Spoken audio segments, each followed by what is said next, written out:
Columbia River Mental Health Services. Lives change here. Each year, nearly 6,000 people from throughout Southwest Washington come to Columbia River Mental Health Services for care. We provide 80% of all the mental health services in Clark County. My daughter first came to Columbia River Mental Health through the YORP program, which is for 18 to 25-year-olds, many of whom kind of fall through the cracks and they're too old for the youth type systems. She was sentenced there by a judge.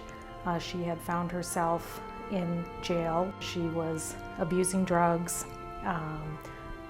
living on the street. It really gave her that sort of structure and direction that she needed because she was obviously not making good choices on her own. We believe that people can and do recover from mental illness and addiction.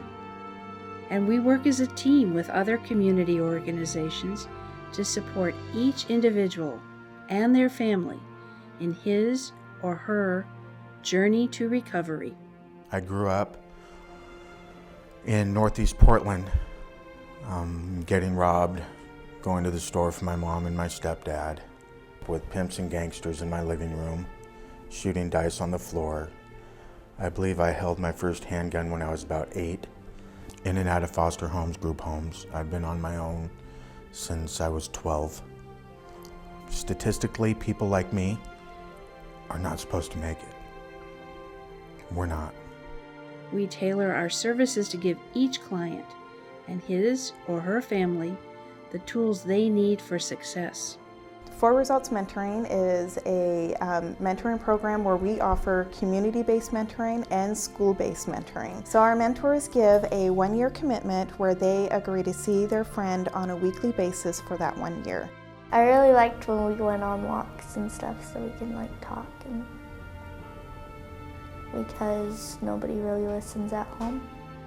Our therapy dogs reach and heal hundreds of children and youth, soothing and calming a hyperactive child, providing companionship to a troubled teen. They offer unconditional love and a safe, non-judgmental ear to listen. The staff who own and work with the dogs are also licensed and highly trained.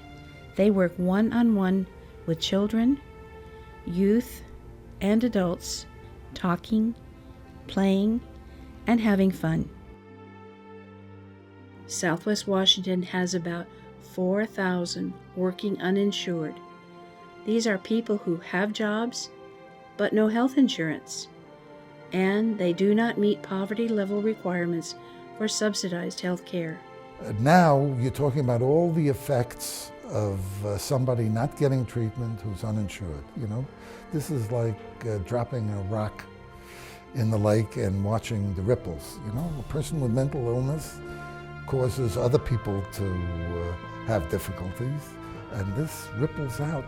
We rely on the support of caring community members to lend a hand to these neighbors in need. I didn't know what to expect when I came to Columbia River Mental Health. I thought it was just going to be another pit stop along the way of my life, to where it's just like another treatment center.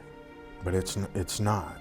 She grew up in a nice neighborhood, going to a private school, and had lots of opportunities, and a loving, supportive extended family and neighbors.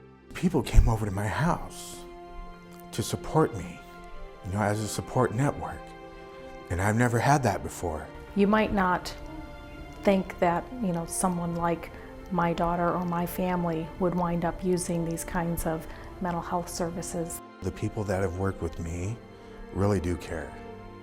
They really, really do care. Without treatment, many revert to serious mental illness. They lose their jobs and their income. Some end up on the streets, and some in local hospitals, and some in jail. Our entire community suffers from this through expensive crisis care, decreased public safety. We rely on the support of caring community members to lend a hand to those neighbors in need. By making a contribution to the Columbia River Mental Health Foundation, you can help us make important differences in the lives of someone desperately in need. Help us keep Southwest Washington a great place to live and to promote healthy people, healthy families, and a healthy community.